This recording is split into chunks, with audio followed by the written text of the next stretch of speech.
Hello once again, this is Sheila Marie D. Pinuliar for the kinds of research on CSR communication for module number 8. This is in collaboration with Ms. Hazel Crizaldo, who will be doing objective number 2 for this particular module. First in line, we have, of course, the qualitative study. Sample of applications for this is studying corporate communication behavior, as well as the impacts or effects of CSR activities on the community. The methodology would be through personal interviews,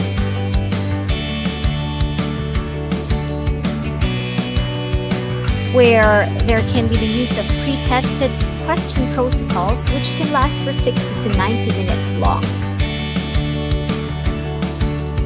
The answers to the questionnaires would then be cross-referenced with annual reports, employee newsletters, and anything posted online.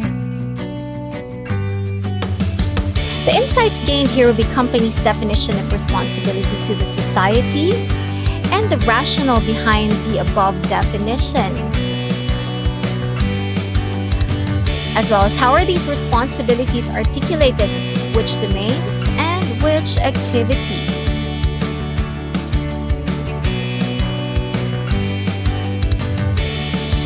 Fourth would be, of course, the target audience, who are the recipients of the CSR communication.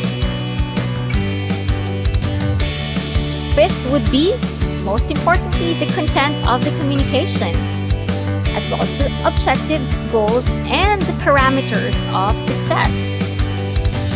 Next, we have the quantitative study. As we all know, this uses the collection and analysis of data.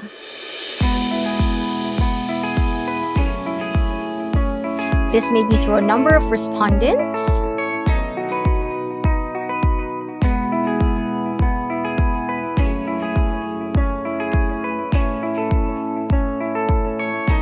focus groups, and through observation of anything under the sun, social media, nature, magazines, whatever is available where we can pull relevant data. Now for models of CSR reporting. These are for firms operating in the European Union or EU, European Economic Area or EEA, and the prerequisites are environmental policy, site review, objectives for continuous improvement, environmental audit, plus the statement. The statement would be the assessment of significant environmental issues such as car emissions, waste generation, raw material consumption, energy and water, and noise. This is for eco-management, where there would be periodic evaluation of manufacturing firms.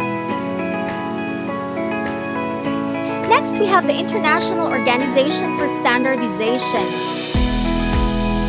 This is an environmental management system with specification standards. This is issued as an AMS under the purview of auditing bodies used for the judgment and assessment of environmental trends.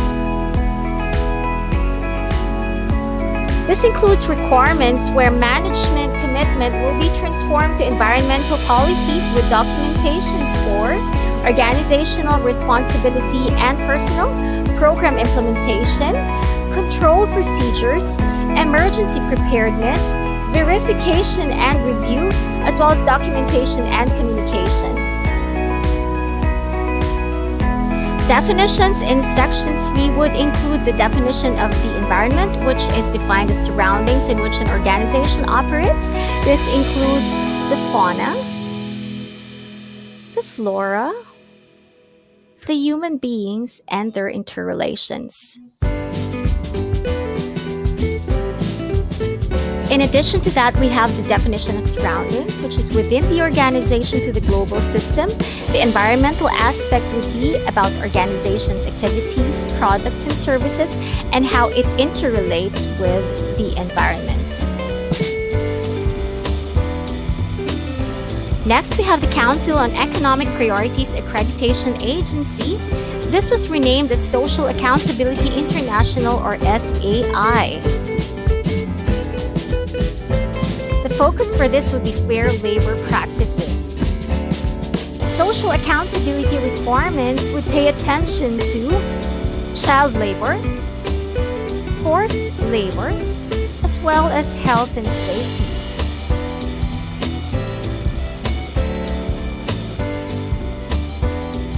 We also have discrimination and freedom of association and collective bargaining. We have disciplinary practices, working hours, and compensation.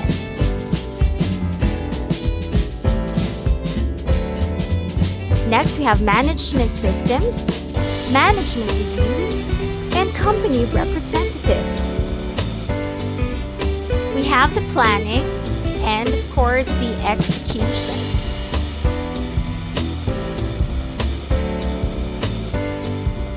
Also, we would have the control of suppliers.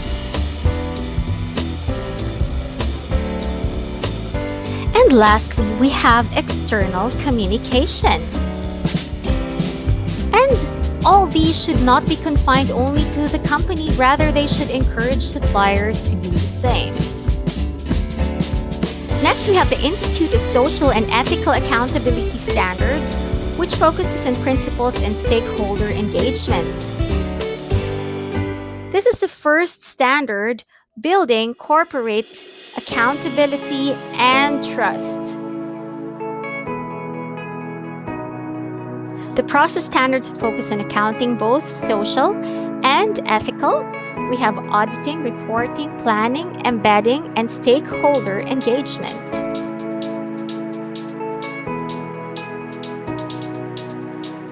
Focus would be on retention of employees.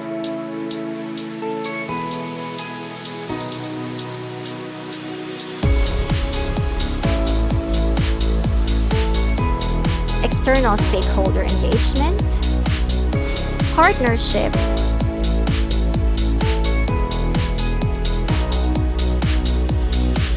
risk management,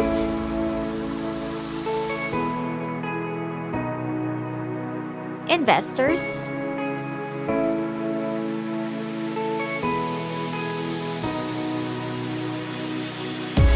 governance,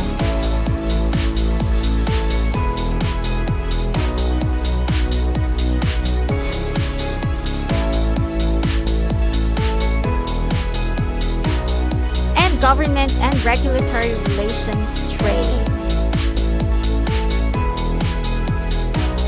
Other requirements would be auditing and quality assurance.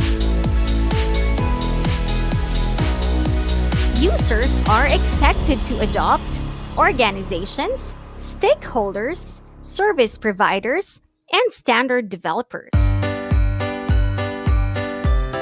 Next model, we have the Copenhagen Charter of 1999. The focus of this would be stakeholder value.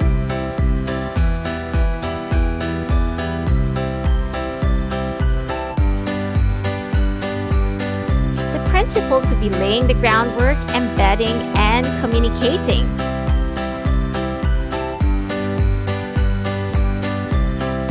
For laying the groundwork, we have committed top management, we have the goals, resources, and team.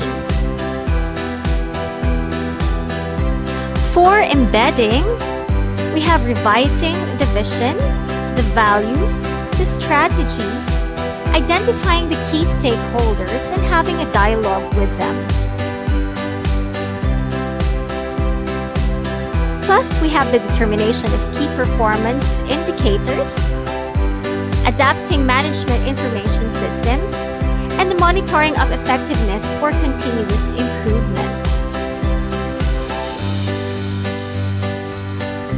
As for communicating, this is also called credibility in stakeholder reporting, whereby reports focus on objectives, budget,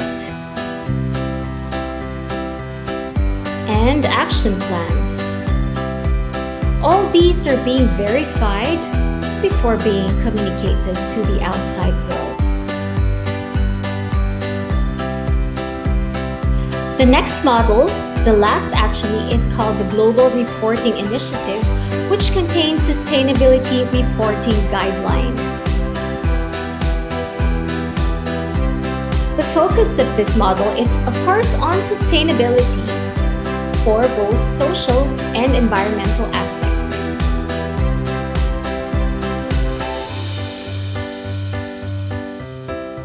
The contents would be categories on economic, environmental, and social issues. We also have the aspects, which are actually information related to a category, and the indicators to track performance.